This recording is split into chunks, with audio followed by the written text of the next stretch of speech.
Yo, yo, yo, welcome back to the Out the Box Show. I'm John Wallace alongside my co-host James Luffy, and the LSU baseball Tigers are national champions. We are so excited. We could not be on a higher cloud. There's cloud 9, and then there's cloud infinity 9.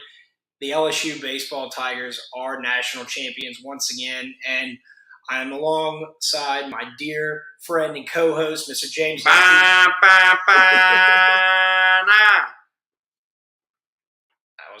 That was incredible. 7 times.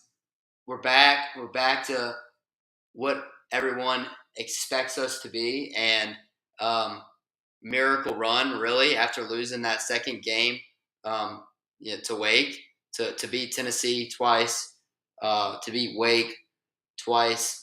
And then just to beat Florida, who I ranked as my number one team going into the College World Series, with all the guys they have, unreal.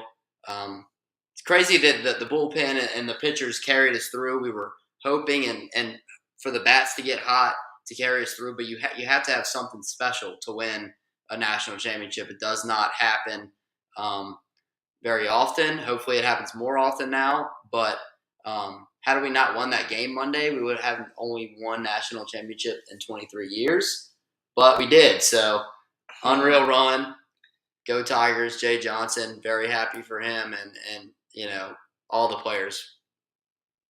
Yeah, Luffy, when you put it that way, 1 in 23 years, it sounds kind of – it sounds doesn't sound like LSU baseball at all. But now it's 2 in 23 years. So it's much better. It makes it – and I don't believe this is the last one in the next 10 20 years, whatever, but and especially for Jay Johnson. But Luffy, I think what kind of makes this one, really full circle for our podcast, and especially you, since you were able to go to the championship series and watch it all unfold.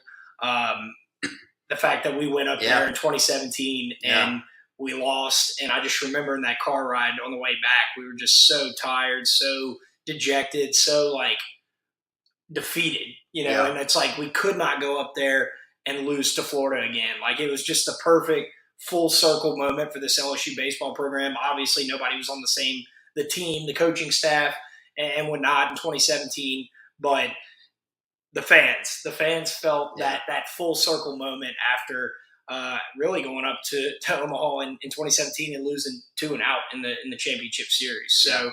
We're going to break it all down, kind of LSU's. I don't want to say improbable run, because we were number 1 for most of the year, but it was improbable given the way the College World Series worked out. The odds were definitely stacked against us. We're going to go through all of that. We're going to talk about Luffy's RV trip up to Omaha. Voice is still a little sore, excuse me, from cheering on the Tigers. We had most chance started with our group in the RV in that stadium for sure. Yeah, and shout out to the Road Dogs. Yep. I think you'd say that the leader was Stefanos. No doubt. Of the Road Dog crew. He documented it better than some of the reporters that we've had on the show before. So shout out to Steph and the Road Dog crew. Unfortunately, I was not able to make it. I was following. I was out of the country on business, and I was watching every single game, following along. There's video proof, evidence. But all in all, incredible. It's kind of crazy how this whole thing is shaking out. Like, it's almost like, is this foreshadowing to Brian Kelly, considering that all these new coaches that are in year 2 are winning national titles? Could that be a thing? Maybe. We'll see. And Matt McMahon year 2, John. Don't forget about that. That one sounds like a little bit more of a tall order, but we'll get to all of it. But before we do that, I want to give a huge shout out to Blaine Loop with Forte Realty. Blaine is the man. Blaine was texting me throughout the College World Series. He wants to be your realtor. Forte Realty is a group of young real estate agents ready to take the state by storm. Blaine is a massive LSU baseball and LSU sports fan in general, and he wants to be your realtor. Make sure to give him a call or text at 504-858-0031 for all your housing needs. Also, I want to give a huge shout-out to the Boot Crew Media Network, bootcrewmedia.com, and on social media at Boot Crew Media. They have been crushing the LSU baseball content, chronicling it all this week. They have everything from player interviews to funny clips of the players, like at Canes. I think they showed a video today of who was the one that stole the Wake Forest pitcher's meal. Oh, Thatcher. Thatcher Hurd stole Wake Forest's pitcher's meal at the hotel, I think, and that kind of got in their head, and I think that's what propelled LSU to victory. But all in all, Boo Crew Media is on top of it. Like, they are pumping out content. It's a great time of year for the Boo Crew Media Network. Make sure to follow them. Saints right around the corner. Before you know it. By the way, actually now it is football season. It's football season officially. The Boo Crew Media Network will be all over that. BooCrewMedia.com and on social media at Boo Crew Media. All right, James, first of all, before we break it down and all that, I want to hear what it was like to be a road dog in your RV. This is kind of like a movie trip, you know. So, you and a group of buddies are like, let's get an RV, let's rent it, and we'll go up to Omaha, 17 hours away, 1,000 miles away, and we'll just wing it and see what happens. What was it like to be a road dog? So basically, Thursday during the day, McCain and I had to assume that we were going to win the game, and he contacted an RV rental in Denham and messaged the guy and said, hey, if LSU wins, can we rent this RV? And he said, yeah, LSU's going to win. I'll see y'all in the morning. We won on that Thursday night, got up Friday, went and picked up the RV, drove through the night to Omaha. The drive up was a lot better than drive back, as any road trip drive is. But we stayed in the RV, 6 of us. It was tight quarters, my body still recovering. But it was really the only way for us to make it work, besides taking a car and having to get a motel an hour away from the stadium, as John and I did last time. So it was in the mornings, it was low sometimes. In the mornings when we would wake up, especially Monday morning, we really wanted to win Sunday so we could get off the RV. That obviously didn't happen. So we rallied Monday and were able to bring home a ship. I mean, it was any of our first time driving an RV. I've never been in an RV besides like a parked one at a tailgate before that. Not that hard to drive, but it is a haul up there to Omaha. Next time we'll be flying for sure. But glad I went. I mean, to see it in person, like you said, after losing in 17, and like another huge thing with that is the difference in the fans. It's probably, you know, for every 12 to 14 LSU fans, there may be one Florida fan, and it may be more than that. I mean, it is like, what's the stadium? About 20,000? 24,000. 24,000. So, I mean, it's some nights, so there's 3,000 locals, and then probably 17,000 LSU fans, and then about 1,000, or a couple thousand Florida fans. There's probably like family and friends, close friends. And that's how it was last time we went. So to feel that last time and like Florida celebrating basically with no fans in the stands it was devastating. And we couldn't even really score a run last time. I think we scored one run last time we went. It was tough, man. In 2 games, and this, I mean, we scored, I don't know, 30 times the amount of runs this time around. So exciting game. My favorite game was game 1, when Thomas Tanks hits the bomb in the 8th when we're down 1 to tie at 3-3, and then just the plays down that stretch, Pearson making that catch and left, which when that game was over, if that ball gets down at all, they had runners on. Any type of ball hitting the ground there scores them, and they walk it off, and then our boy Kay Beloso, who actually just saw and was able to congratulate him, give him a hug. He hit that ball right pretty much at us in right field, and that was electric. That was my favorite moment of the weekend. I would say that the Monday game, like we knew pretty early on, even, you know, you couldn't even be negative or be like, oh, we might blow this. We just had guys ready to go in this Penn, Skeens, Cooper, Guidry. So that game was a little bit less anticlimactic, but it was overall a great trip. So glad we won. Makes everything worth it, obviously. Yes, and you know, Lovey, I'll be flat honest with you. I was not out of the country on business. I was on a planned vacation that was planned months ago. I didn't check the dates. I would say I messed up, but I really didn't because I got to watch LSU win the College World Series on a beach in Cabo San Lucas. So and look, John, I had a lot of people come up to me and ask about you, and I told them you were on a trip in Cabo, and they were shocked, knowing how you plan out, you're an organized guy, and they were shocked knowing you agreed to go on this trip months ago, knowing these were the dates. They some were disappointed, some just shocked, but couple mad. I will wear it. I will wear it. I will wear it. We did miss you on the trip too. We did. I missed you guys. I will say, like I said, it's hard to say that you're jealous of somebody when you're sitting there looking in that pretty of a place, like getting free drinks, free food, and all that.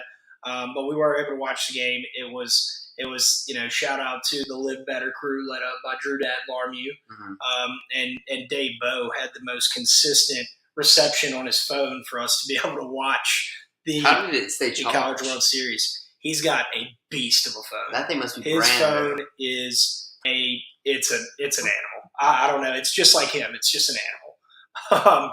So all right. So Luffy, you kind of touched on the championship series. I kind of want to take a step back. We're not going to go through the stats of each game, but I do kind of want to talk about LSU's journey through the College World Series because it was the exact same scenario pretty much that we faced in 2017, having to beat a really good team twice. Yeah. Very improbable. You're kind of running out of pitching. And honestly, a much harder scenario because you threw your two aces in those games to get you through. And then you had one spectacular performance from somebody who was a little bit more under the radar. In these games, we really didn't know, facing better pitchers and better teams, in my opinion. And just to go ahead and say this, I forgot to mention, we were going to record a podcast last week, but LSU played every night. Yeah. And we were like, okay, we can either record a podcast while we're watching the game, or we could just wait and kind of see what happens and then document the whole College World Series as a whole. And I think it's more special that way. You get to kind of see the end result, and it ended up working out for us because we won the Natty. So, all right. So LSU starts out against Tennessee, throws Skeens. Final score 6-3. I think LSU was pretty much in control for most of that game. The game did get delayed slightly from the game before that. Not too big of a deal. The next game, Monday, Ty Floyd takes the mound. Got in a little bit of trouble early on, and then it ended up being a low-scoring game against Wake Forest. Okay, so all of a sudden we're 1-1. We're in the losers bracket, and we got to face Tennessee the next day. Yeah, and Tennessee had had guys left. They had available options, and it was definitely concerning going into this game. I think a lot of people were down going into this one, and able to pull this one out. Just a shutdown performance from the guys out of the pen. They were just special and these games, and it's just you have to have that whenever you win. I don't know, John, if you're pulling up the pitching stats from this game. So that was the game where Ackenhausen did something that you wouldn't not that you wouldn't expect because we've seen him pitch well this year. That you were like, wow. This is what we needed for this team to step up. Mm-hmm. This is that bullpen that we knew that we had. He went 6 innings, only gave up 4 hits, and had 7 strikeouts. And then his roommate, Riley Cooper, comes in and closes out the game in 3 innings, only gives up 2 hits and 2 strikeouts. And like you said, Luffy, you had kind of mentioned that to win the Super Regional, we were going to have to either win in 2 or it was going to be tough to win in 3 or vice versa. You have to have a deep pitching staff, especially even if you don't come out of the losers bracket in Omaha, you still have to have a deep pitching staff to get back to Skeens. And that's what we talked about in the preview of the Tennessee and Wake Forest games 2 weeks ago when we recorded the podcast. The whole goal was to bridge the gap so that you could get from Saturday when Skeens pitched to Thursday, the next possible day on 5 days rest, that Skeens could take the mound again. Yeah, and we talked about this back in the regional against Kentucky when we were Oregon State when we were up big. Nasty Nate got to get in there and got some posts. He pitched an inning and 2/3, and then Griffin Herring came in. He pitched 3 innings, and that just getting in those games I thought was huge for them. And then again, Gavin Guidry, who just got that dog in him, got to pitch in that game as well. And Riley Cooper, I think over his last 40 innings, gave up 3 earned runs. I heard that stat, He's been which phenomenal. is incredible considering he was getting pretty much knocked off the yard early on. So yeah, I mean, it was the Nasty Nate game, and then Cooper was probably the MVP of the College World Series for me. Yeah, just a veteran guy who, when you need him the most, I think he's a great pitcher for that ballpark. We talked about that a little bit. And he gave us those guys gave us a chance to get to the next day. So what stunk so bad about losing to Wake Forest on Monday was that you have to play Tuesday, and then you still have to play Wednesday, and you would have to win Thursday to make it to the championship series. The odds are just so stacked against you. It's hard to beat good teams twice, especially in Omaha. Wake Forest is a good baseball team.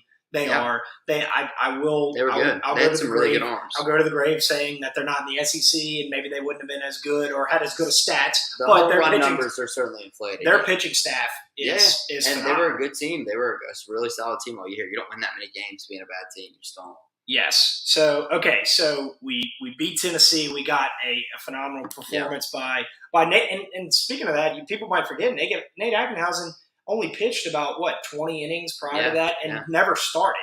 And then all of a sudden he comes in and goes 6 innings. First game starting, And that couldn't have happened to a better dude. I've met Nate a couple times, and he's always been super nice and just humble about everything that's going on in the program and whatnot. So free rent, right? Free rent. All right. So moving on to Wednesday, this is kind of what we were afraid of. We're like, okay, here we go. You thought you got somebody to step up on Tuesday. Yeah. We really needed somebody to step up. We were saying we need the bats today. And we really didn't get them. I mean, for the most part, we scored 5 runs. Beloso hit a bomb, who was also, I think, offensive MVP was Beloso, and pitching was Riley Cooper throughout the whole thing. But, Javon Coleman starts, struggles, money comes in for one batter or 2 batters, and then Griffin Herring comes in, goes 4 2/3, and he was just special. I mean, it was the Griffin Herring game. He was locating. He was looking, he looked really good. I think he struck out 6. He only walked 1, which is a huge key.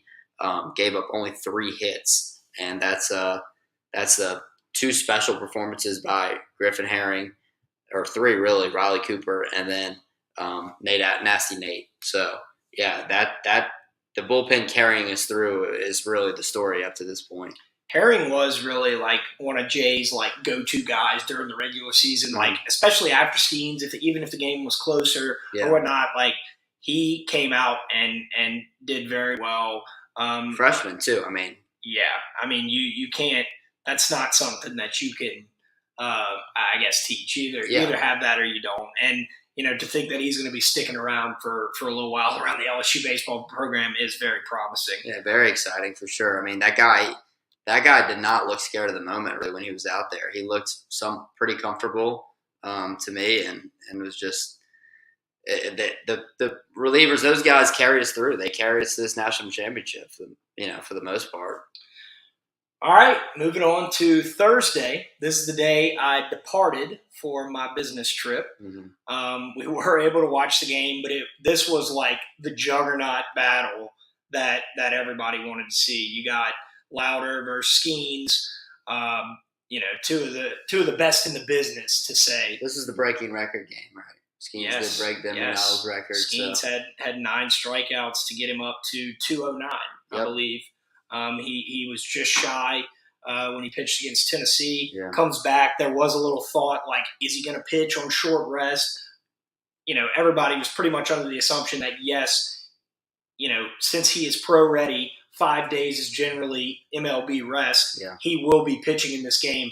And, if you heard Jay Johnson or anyone around the program, it was they would pretty much have to chain him down for him to not go onto the mound for this game. But he went 8 innings, which what's crazy is that you look at his stat lines throughout the year, but as you got later on in the season, he's going deeper into games. He's still throwing about the same amount of pitches, through 120 pitches. Yeah, less strikeouts, more attacking the zone. It's crazy. You wouldn't think he would have gotten more efficient than he already was, because he was already the best pitcher that we've seen in college baseball maybe ever. Rhett Lauder did pitch well as well. Yeah, he shut us down for the most part. 6 strikeouts. We only had 3 hits. And then on our side, Thatcher Hurd comes in, actually gets the win in this game, goes 3 innings, only gives up a hit.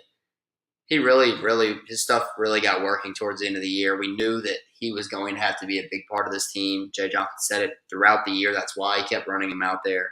People are getting mad. Why does he keep pitching? Well, he has to. He has MLB level stuff, and if he can locate it, he's one of the best pitchers in the country. And he showed that. Again, 3 innings, and then you get Tommy Tanks. This was a bomb in the 11th to score Dylan Cruz to put us up 2-0. So I'll be honest with you. We did watch the game in the pool, and then as the game kind of moved on into extras, we went to dinner, and we were in this restaurant at the place we were at, and everybody's phones were kind of lagging in and out, whatever, trying to watch the game. But the second I got the word from somebody at another table that we had won, I think I screamed out like "Go Tigers" as loud as I could, and the whole restaurant just started looking at me. And I wasn't like embarrassed at all. Yeah, maybe I had a couple drinks, whatever. Yeah. But it was just like this moment, like, here we go. We get to play the Gators again in the championship series. I know the LSU faithful is going to show out in Omaha, and we're back. Like, we're back in year 2. Not to say that we were like headed for a huge downfall after Maneri, but it's like you have a change in a program. You don't expect things to get better that quickly. In the same way, Kim Mulkey had a little bit more championships under her belt whenever she came in year 2. But you knew Jay Johnson was a great coach. But everybody was kind of talking about, and there are a few criticisms, but like whenever he threw Skeens against Tulane, whenever we tried to bat a couple times or bunt in the College World Series. Yeah, those were bad decisions. I think that he would tell you that looking back now. But it worked. He managed the bullpen exactly perfectly. His bullpen management was it was perfect. I don't think there's any other way to put it. He has a quick trigger, which I love personally. In these games, you just have to. It's a 2-0 game. Our offense was not clicking at this point. A couple guys, Beloso, Cruz, Morgan, kind of had carried us through to this point, up until getting into that championship series. And then the bullpen was just outstanding, and his decision making was incredible. And that's what Jay said. He said people were kind of criticizing our bullpen, whenever we went through that skid late on in the regular season, but we just had to figure out how to use the bullpen. And I think at that point, so sometimes in the regular season, guys are fighting to continue to run out there and be able to get in the game. When you get put out there in the College World Series, your coach obviously trusts you, right? Right. Your coach trusts you. You're confident. There is no looking back at that point. You better get in there and throw strikes. You're not thinking about whether you're going to play next week. You're only thinking about you're present in that moment, and you're ready to, go out there and give it your all for your team. Everyone's relying on you. It's not really about you anymore and whether you're going to get to continue to pitch. You're just going all out for your team. And I think being in that big ballpark gave our relievers a little bit more comfortable with the wind blowing in early on in this tournament, which is why we didn't score. Part of the reason why we didn't score as much. But that certainly seemed to help. A couple balls probably go out, stay in the park. And it's crazy. LSU still hit their fair share of home runs. It was, you wouldn't have, if this was 2017, that wouldn't have happened, right? Like, there was hardly any home runs. But anyway, I do want to shout out Camden Manassi, the pitcher for Wake Forest. Yeah. He came in. He came in the, I guess, the 11th inning. Looking at the stats, weird. He did throw one pitch, and it was a 2-run bomb to lose out of the College World Series. And I wouldn't normally bring that up, but I think he was the one that said, I don't see how anyone can beat us or something like. Got taken out of context a little bit, but you still don't want to say that in the press conference. Not the best thing to say. I just feel like there's other things to say. Not going to knock on him, but they just feels so much better when somebody says something like that. They hit the Tommy Tanks too, so that was a little bit after they won that. You can't hit the Tommy Tanks on Tommy Tanks. No. You ain't gonna do it. That's not a good wrestling. So, all right, moving on. This is when the Road Dogg troops mobilized to Omaha. You had a day. Friday was an off day to get your mind right for the championship series. Travel day, right? Even though the teams didn't have to travel, it was a shift change. I think Hunt Palmer called it like. All the fans that went up to Omaha for the early games had to come back because it is a long couple, week and a half. I'll say this quickly. Omaha is awesome. It's just nearly impossible to get to efficiently. Not many flights into Omaha. If they are flights, they're expensive. Hard to find hotel rooms that are reasonable. But it is fun. Once you get up there, it's great. John's been. It's fun. You drink and hang out and eat all around the stadium. The downtown area, Ye Old Market, we went to this time, which I don't know if we went to last time or not. Cool little area. So we were also we're poor. Like I'm poor now, but we were really poor when we went the first time. Like we did the whole trip on like $250. Junior year of college, like it was things are a little bit different now. But all right, championship series. Yeah, Saturday night in LSU North. As the sun finds its home in the western sky, LSU comes out, scores a run in the first inning on guess who? A Beloso single. Yeah. The starter for this game was Ty Floyd. He was a monster this game, setting a College World Series record. 8 innings pitched, 17 strikeouts, 17 out of 27. Yeah. When you put it that way, it's wild. It's wild to think about. Ty really had a great World Series and end of the year. He stepped up. We know what he's capable of when he is on. He is a great college pitcher, and was super happy for him. People were up and down on him, but Jay didn't give up on him. We never really gave up on him. We knew we needed Ty Floyd to pitch, and we knew he was going to start someone who can throw a lot of pitches, and he probably deserves more credit for this national championship than he's going to get. Look, it's hard to. There were a lot of records that went on during this, especially the championship series. But we knew it. We said it. Jay Johnson said it. You're going to need Ty Floyd. You're going to need Thatcher Hurd. You're going to need these guys to step up. And Ty Floyd, like you said, I'm just going to say pretty much exactly what you just said. Like he's been a kind of like a glue guy on this pitching staff for multiple years, great college pitcher, and I cannot think of a better way to go out than humming 17 strikeouts. Yeah. Skeens didn't even do that this year. I think Skeens' high this year was 14 maybe. Yeah, they were swinging right under that fastball. He really, really had it working. Even sitting in the outfield, we could see it moving around. Super happy for him. And then elastic arm Riley Cooper comes in and gives us 3 more innings without allowing a run. Was great. Tanks, Dugas homered. Tanks homered when we were down 2-3 in the 8th, which I was starting to get nervous then. We knew we had to win that first game. It was over if we didn't win the first game. We knew the more chances you give this lineup to explode, the more often you're going to win. So you needed to win that first game and then have to just split one of the 2 last games. And you knew you had a really good chance of winning. Tommy Tanks smokes one into left field. And then a tight game, that ball that Pearson called, which I talked about earlier.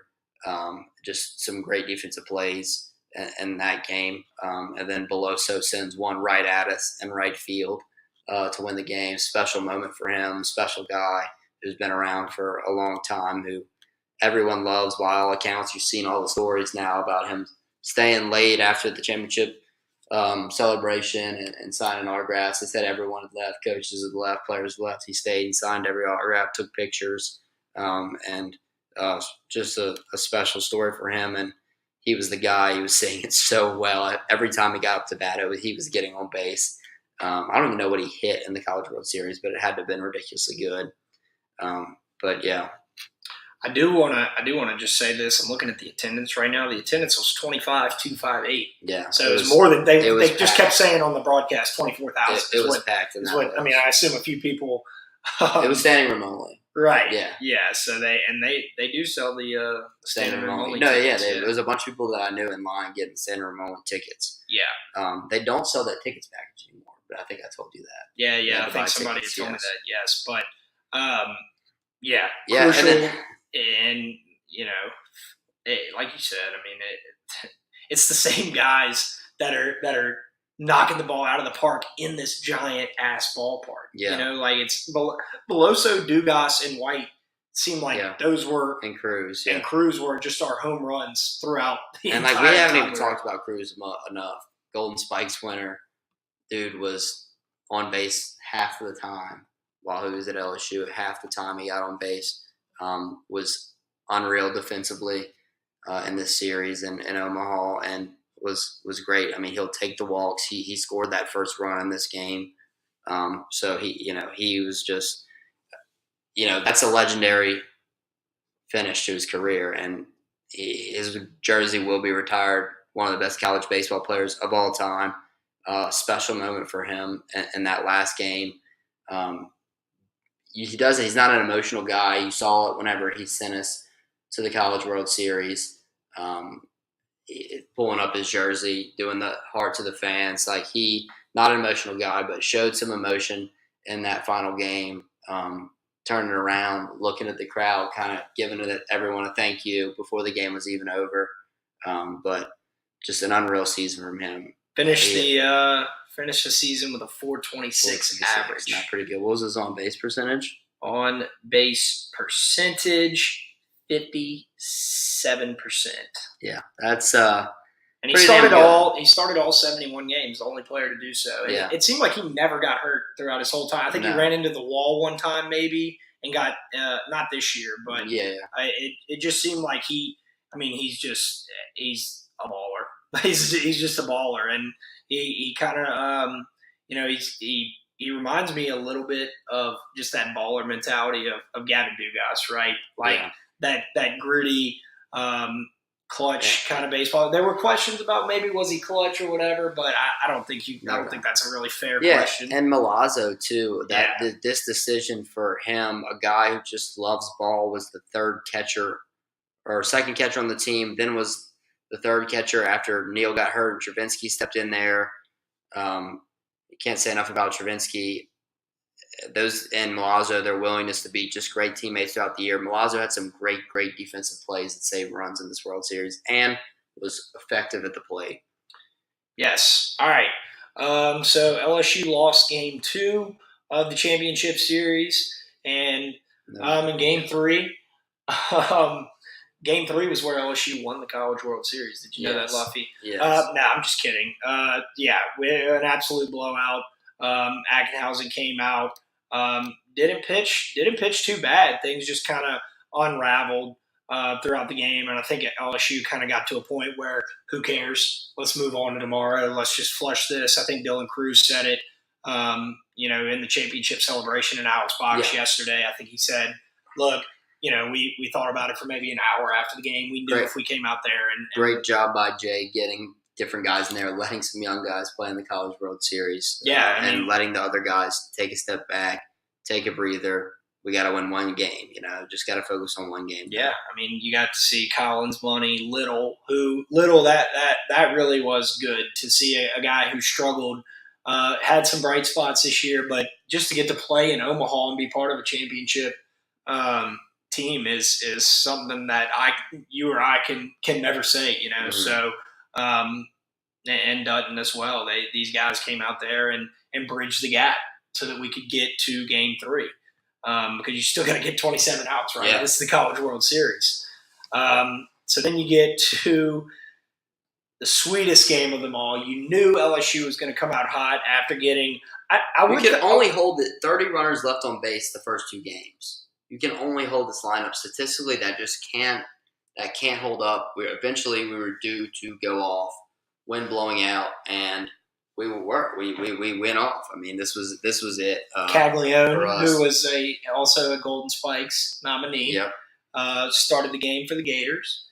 Gave up 6 hits, 6 earned, had 3 walks and 2 strikeouts, and 1 1/3. We pounced on him. Pounced on him. One of the road dogs, Martine Patiol, was with us, and Killian. We're talking about Caglione. They told me time and time again, especially Kill, that he was trash. And if you need some trash, you have to call Workbox. It's 225-343-4886. If you need your trash picked up, you need a storage container, you need a portable office, you need luxury restroom rentals, roll-off dumpsters. We went into a lot of porta potties in Omaha.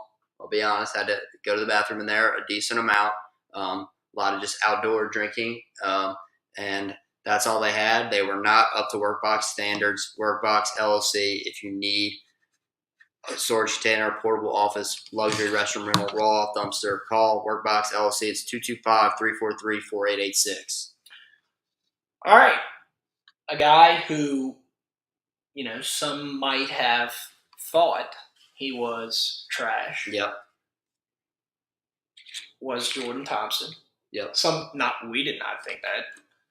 Some people were upset because Jordan Thompson had a couple errors, hadn't been hitting the ball that well.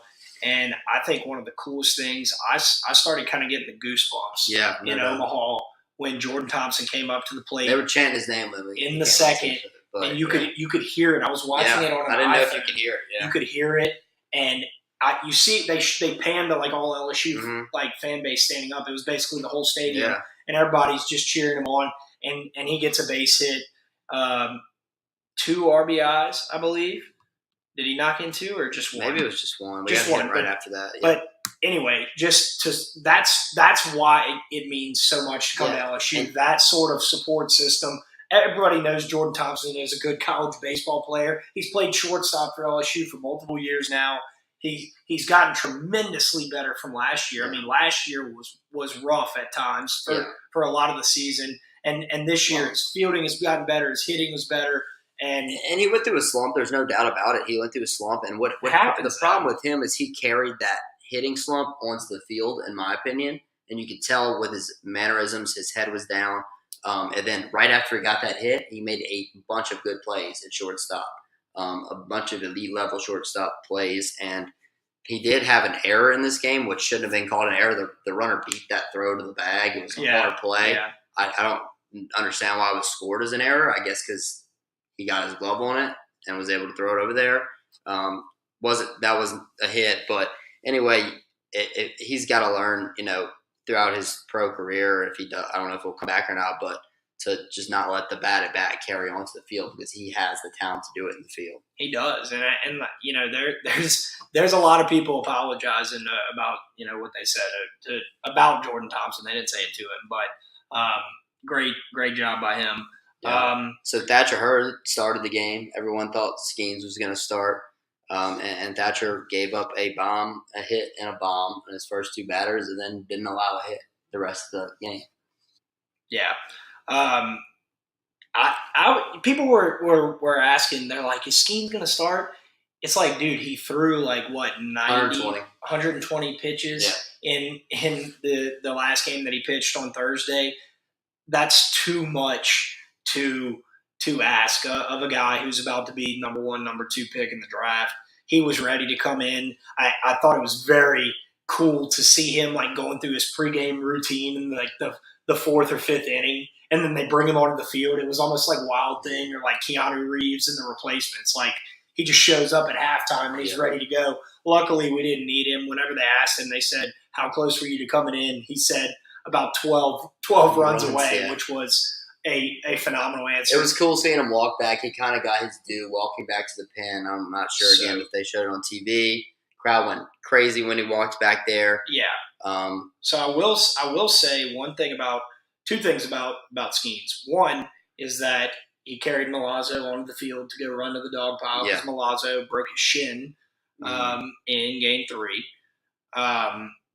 But another thing I want to say about him not coming in, Skeens they could have done a curtain call, right? They could have let him go do it. But I thought it was kind of like a message from Jay Johnson to leave Gavin Guidry in because he's the future of this baseball team. It was like, Gavin Guidry stepped up as a freshman in Omaha, was lights out. Yeah, you really don't want to chance his career. Everyone kept asking me, is Skeen's going to come? Is Skeen's going to come in? The kid's going to go 1 or 2 in the MLB draft. I didn't want him to come in. I mean, we're up 18-4. I would have liked to see a curtain call, but then again, I think it means a lot more to a freshman team. Gavin Guidry gets that experience in Omaha, closing out the College World Series. Yeah, he can't just come in and throw one pitch. There's a whole routine and stuff that he has to do that they weren't just not going to put him. It was just funny. He could have been at the hotel while the game started. Yeah. Obviously, he was there, right? Because, I mean, imagine. We were cracking so many jokes on the trip, but man, imagine you get stuck in traffic. Yeah. Then all of a sudden it's like, or you turn around, it's like, wait a minute, did he just take a Jello shot? You're like, where is he? But I did think that was cool. You let Cooper kind of bridge the gap, glue guy in the relieving staff, and then Guidry, the strikeout to win the College World Series. With a smirk before. Oh, it's always good to, and I believe it was swinging, right? It was a strikeout swinging to lose. Yeah. He was fired up. He had like you said, and like everybody said, he's got that dog in him. He's going to be a great player for LSU for the next few years, which is exciting to say. We got Tommy White coming back. There is a lot of guys that will likely possibly leave. Yeah. I mean, and shout out Brendan Bear. He hit a bomb in this game. He had 3 RBIs. Jordan Thompson had 3 RBIs. Pearson launched a 2-run bomb in this game. Yes. It was just a hitting barrage. We had 24 hits, and you could tell early on that we were going to win this game. Florida, the body language early on, sitting close to the outfielders. They knew it was over, and it was just a celebration basically every time we had another home run. It was incredible. We actually, this night on the beach, we had a dinner set up for us on the beach for just our crew of 20 people, and we're all crowded around. The sun's finding its home in the western sky. The waves are crashing on the beach, and all's right with the world. LSU baseball is back on top after, like you said, a rough 23 years, with only one championship in between. Came close in 2017. But yeah, it even from, you see articles. I think Scott Rabelais put one in the Advocate, you had people, LSU fans watching in Italy. Yeah. That's in the middle of the night over there. For us, it was a 2-hour time change ahead. So when the game was at 6 in Baton Rouge, it was at 4 there. So it was actually kind of nice. It was actually kind of nice to watch a little evening baseball, sure. And while you're still in the pool, the sun's out. But the Tigers are back. Jay Johnson. I did like, and we'll kind of talk about none of us were able to make it to the championship celebration in Alex Box, but also, last note on this game, it was awesome to see. We thought Cruz, and he thought his last at bat was going to be the at bat when he hit that triple. And so everyone had their phones out. I have a video of that. Yeah. And then he has to come up again after delivering the triple, knowing how badly he wants to get that hit in his last at bat. And then he smokes a single up the middle. Yes. So yeah, he had 3 hits in this game. I mean, the dude's just one of the best baseball players I've ever seen. Dude, it's funny because Jay's like, "Oh yeah, I didn't know we were actually going to win until the last inning or whatever." And it's like, dude, come on, man. You get coaches get to a point where they can just say stuff, and then you're like, all right, you're full of it. But it was cool to see the ring thing. I love that tradition that Joe Burrow started, and I feel like many more LSU athletes are going to be doing that in the near future. Yeah. So not the nightlife after the game, it was crazy, I assume. They had millions of shirts out. We bought, $42 cotton shirts after the game. So it was crazy. We didn't go out too long. We were there until midnight. We had to go back and get on the road. I will be honest. We did have a victory drink. Yeah. But we were leaving at 7 a.m. the next morning, and we all did kind of crash a little early. I'm fully okay admitting that because I was celebrating. I was celebrating all throughout the week. No doubt. I wasn't just celebrating one night of LSU. I'm celebrating a long season, and to do that, you have to celebrate for an entire week. So that's what I was doing. All right. So the championship celebration, awesome fireworks show. They unveiled the new Intimidator that's going to sit up there until next year when they add the year 2022, I guess, 23. or 23 It'll be just 23. to the Intimidator. That was cool. The fireworks were awesome. They got to talk to each of the players. Bill Franquez, who's been on the show before, was kind of the MC. It was pretty special. It was cool to kind of hear the players' perspective once it kind of all sunk in for them, and it still might not have just yet. But like Jay Johnson getting up there and saying, "Yeah, I didn't really prepare much today because I was getting ready for next season," and like. What people don't realize is that we were getting notifications of like transfers and stuff like all throughout the College World Series that are potentially coming to LSU that have signed with LSU. Like it's all like a process, and Jay Johnson is so deeply like rooted in the process, and that's why I think everybody. Beloso told us at the beginning of this season, and he told us last year, he said he knows Jay Johnson's going to win multiple national championships as an LSU coach. Yeah. All right. Wow. Can you believe it? We kind of covered everything, even though we said so. I will say this. I did see, shout out to the House Bar in Tigerland. Obviously, they've been. Yes, I saw Casey. I saw Casey at the airport at like 10 p.m.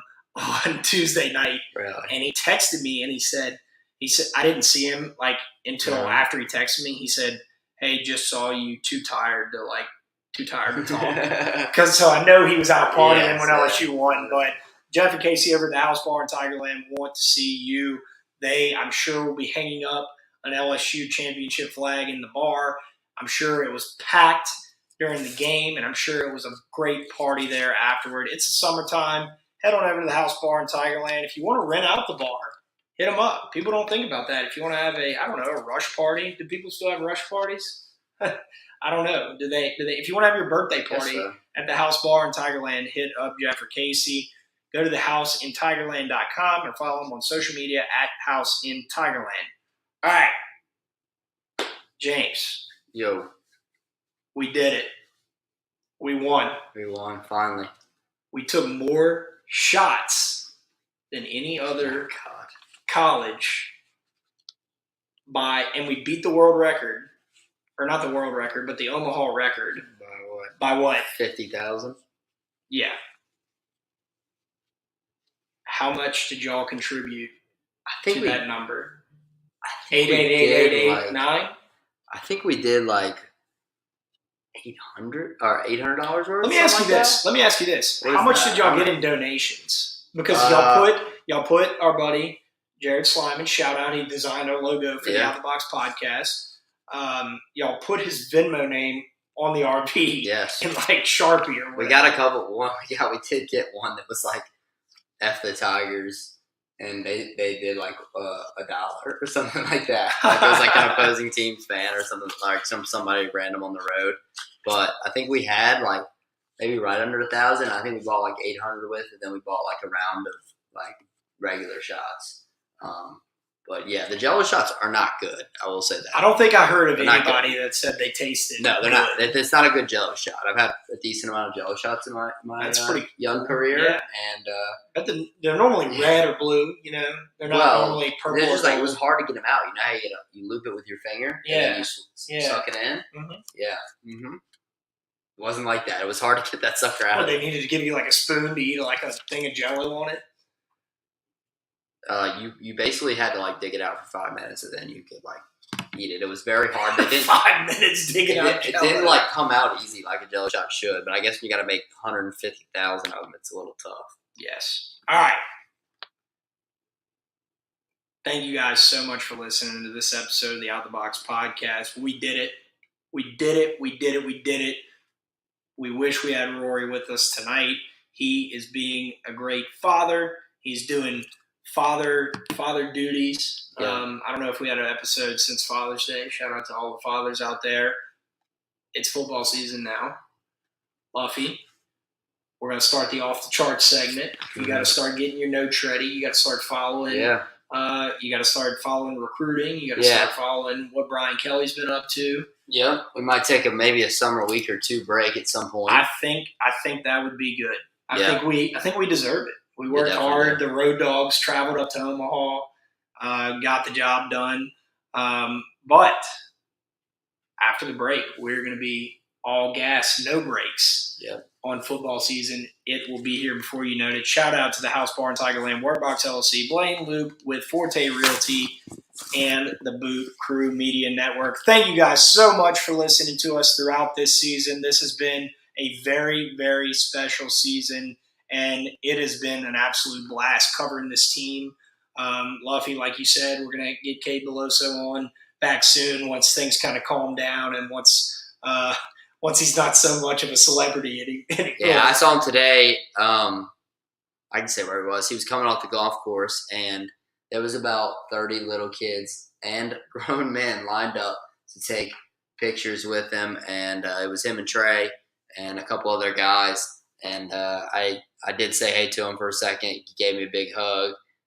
Told him thanks for hitting that bomb and right at us in the 11th. So he was happy, big smile on his face. Took the time to take pictures with all those little kids and everything after probably just trying to chill and enjoy his round of golf. But yeah, shout out Cade. We'll have him back on soon.